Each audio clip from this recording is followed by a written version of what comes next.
पात्र आणलेली आहे, पात्र आणलेली आहे, साजूक पाणी घेतलेलं आहे.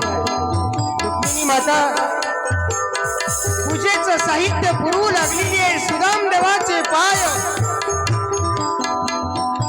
भगवंतानी स्वतः हाताने धुवू लागलेली आहे. सुदर्शन ठेवून द्या आता देवा, देवा सुदर्शन ठेवून द्या आणि पूजेसाठी दोघं पती पत्नी बसत. पाय धुलीचं त्या ठिकाणी असणारे महाराज ब्राह्मणाचे पाय